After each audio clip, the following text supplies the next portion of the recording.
Agora da gente aprender mais, a gente conhecer um pouquinho os nosso jeito de olhar para a vida, o nosso comportamento, ver aquilo que não está sendo legal, para a gente poder cuidar, né? Para não evitar prejuízos também. Prejuízos emocionais e prejuízos financeiros. Sabe por que eu estou dizendo isso, gente? Porque os jogos, né? Que tem aí muita gente, né? Você, meu amigão, minha amigona, 45 mais, tá aí firme e forte no joguinho no celular, no tablet, no computador. Sim, é muito bacana, é uma excelente maneira da gente passar o tempo, da gente dar uma distraída, né? Sei lá, também se divertir, né? Mas é o seguinte, o que acontece? Quando essa diversão, que é saudável, se transforma em um problema. Como, né? Nós vamos falar sobre isso agora então, né? Que é muito importante, que é o vício em jogo entre os idosos. Vamos colocar então 45 mais? Vamos? Pra gente entender, gente, qual é essa diferença, os sinais de alerta, para a gente poder te ajudar, para quem passa por isso, eu recebo aqui com muito carinho a Tainara, ela é psicóloga, vai bater esse papo com a gente. Bom dia, Tainara. Bom dia, Dani. Tudo Obrigada bem? pelo convite. Obrigada a você por estar aqui, pela sua disponibilidade também. Queria que você falasse para a gente, explicasse para todo mundo qual é essa diferença, né? Quando a gente começa a jogar, a pessoa começa a se interessar por jogo, porque os idosos têm uma atividade maior no jogo, né? Principalmente no celular. E quando isso evolui para o vício? Legal, Dani. Bom, os jogos eles aparecem aí como uma forma de entretenimento, né? Pra gente conseguir ali se divertir, se distrair um pouquinho. Mas a partir do momento em que isso começa a atravessar outras áreas da vida, então a gente deixa de aparecer às vezes em algum compromisso, acaba se isolando um pouquinho da família, às vezes afetando até mesmo o profissional, isso pode evoluir para um vício, né? Quando a gente pensa em vício, a gente está falando aqui, claro, de um comportamento que ele não pode ser controlado, né? Mas todo o processo de vício, quando a gente fala de jogo, começa num jogo recreativo, então é algo que a gente precisa estar acompanhando e justamente ali observando em como que isso está tendo impacto na nossa vida hoje. Interessante. O que faz, então, uma pessoa ir perdendo a vontade de se relacionar? Não é nem vontade, quando ela vê, ela já tá ali. Ela não vê a hora de sair lá do aniversário da nora para ir embora, para chegar lá no sofá e começar a jogar, né? Joguinho. Ela não vê a hora, não sei quem ir embora de casa, que chegou ali para visitar, para ela sentar no sofá, na sua cadeirinha ali e começar a jogar. Que momento que também essa pessoa, o que ela pode fazer para ela ir prestando atenção nisso? Que ela tá dando um passo maior que a perna nesse sentido. Os jogos, eles são construídos para ter esse retorno muito prazeroso, né? Então é muito fácil nós encontrarmos um prazer jogando, seja um jogo online, seja um jogo físico, né? Então, a partir do momento em que toda a linha de pensamento de uma pessoa for mais voltada com essa preocupação em uma fase do jogo, ou então se for um jogo de apostas, né, de conseguir uma quantidade ali, e ver que essa convivência está sendo comprometida, que esse pensamento está sendo ali mais tomado, né, por essa questão do jogo, então preocupação, se o celular vai estar com bateria, se tem gente online, se está na hora de determinada coisa no jogo. A partir do momento que isso começa a ficar muito presente, é muito importante, né? A gente trazer isso como um ponto de atenção. E justamente, né, se a partir desse momento em que você está ali vinculado com o jogo, e aí a festa da família não fica mais tão interessante, o almoço também, tudo vai sendo adiado para poder estar ali naquele ambiente prazeroso. Agora vamos então relacionar também um pouquinho o jogo com a solidão, né? Ou essa fase também na terceira idade em que as pessoas se sentem muito sozinhas, com pessoas, né? Porque muita gente já está ali, às vezes quer contar uma história, quer conversar, mas não tem quem dê atenção. E o jogo vai substituindo isso.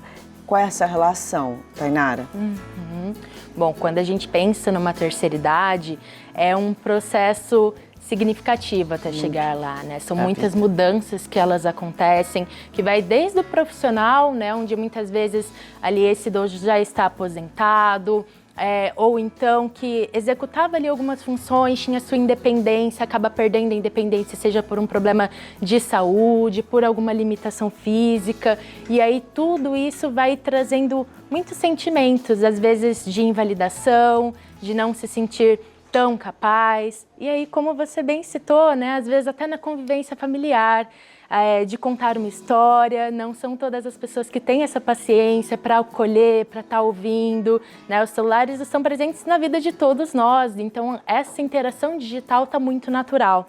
Mas quando a gente traz isso, né, para uma interação que lá atrás era tão humana, conversando ali um com o outro, o celular nesse momento ele vem justamente como uma forma de socialização, e os jogos ali para passar o tempo. Então tá uma reunião de família, estão os filhos conversando, os netos estão jogando, e aí esse jogo como uma maneira de poder passar o tempo, e pode ser também um escape da realidade. Então, justamente desses sentimentos ali de invalidação, de não estar se sentindo bem, naquele momento em que o jogo está trazendo esse prazer, que está sendo divertido, que está ganhando, é uma realidade à parte. E aí, nesse momento, acaba sendo um escape de realidade, um jeito, né, de fugir dessas emoções tão desconfortáveis.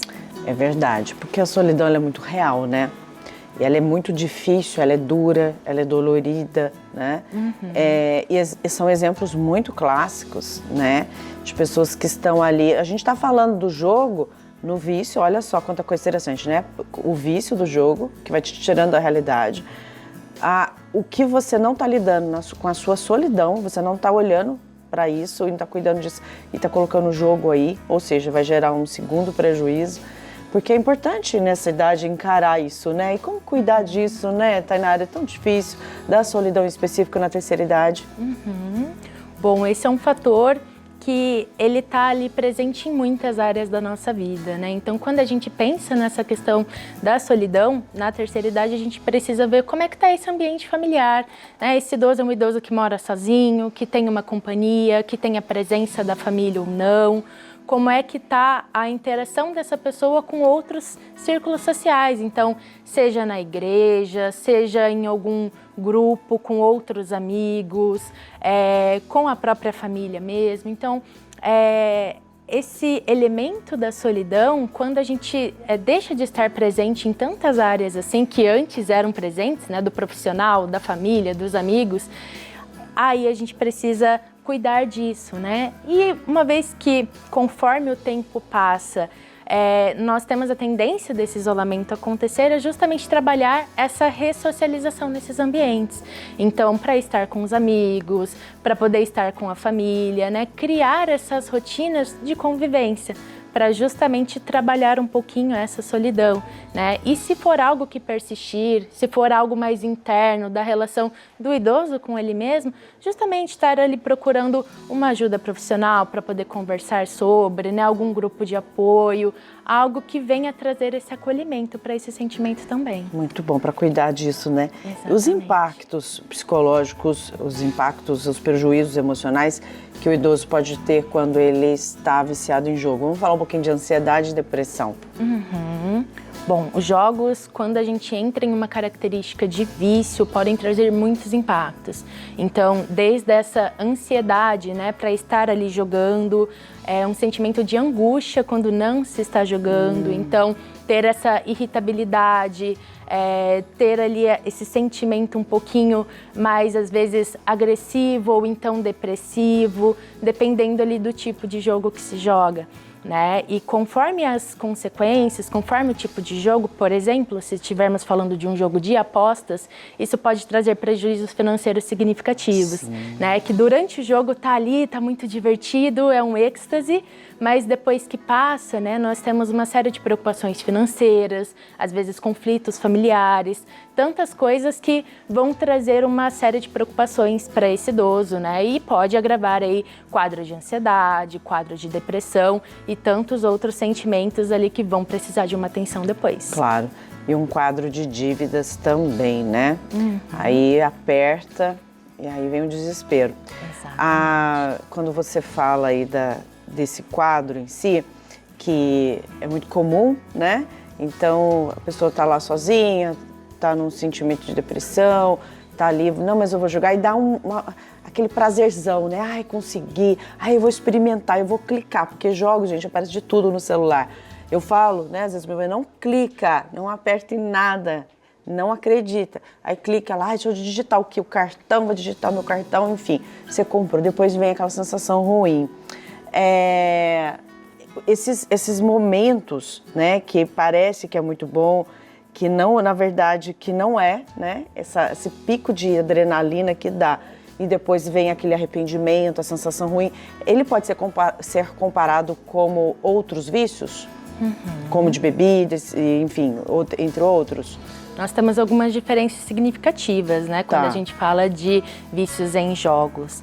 Então, nos vícios em jogos, nós temos uma questão de comportamento. Outros vícios, eles vão trazer um objeto específico, né? Até mesmo o sistema de recompensa do nosso cérebro vai trabalhar de maneira diferente. Então, quando nós falamos de outros vícios, por exemplo, em substâncias químicas, nós temos uma recompensa garantida ali. Ao entrar em contato com o objeto desse vício, nós temos essa recompensa. Quando a gente fala de jogo, não necessariamente. E aí nós temos uma alternância entre uma satisfação e uma frustração. E aí é uma satisfação, uma frustração, seguida de outra frustração. E aí, naquela vitória do jogo, nesse sentimento de satisfação, isso é potencializado significativamente, o que traz ainda mais adesão aos jogos, né? A adrenalina fica ainda maior, o êxtase de ganhar fica ainda maior. Mas quando a gente fala, né, das potencialidades e os perigos de um vício, aí a gente precisa ter atenção em todos os casos, né, que podem trazer prejuízos aí financeiros, sociais, psicológicos. Então é algo que a gente precisa cuidar igualmente para todos eles. Para todos eles, né, Tainara? Muito bom, Tainara. Muito obrigada pela sua presença e por nos ensinar, nos ajudar também, né? Quem tá em casa aí, se tiver passando um pouquinho do limite, gente, sabe aí, né? Passou do limite, tá sentindo aquela necessidade, não tá se sentindo bem, aí vai para lá jogar e, enfim, tá dentro desse quadro, procura ajuda, porque tá alguma coisinha desnivelada aí, né, Tainara? Exatamente. Muito obrigada. Eu que agradeço, Dani. Obrigada pela presença. Obrigada.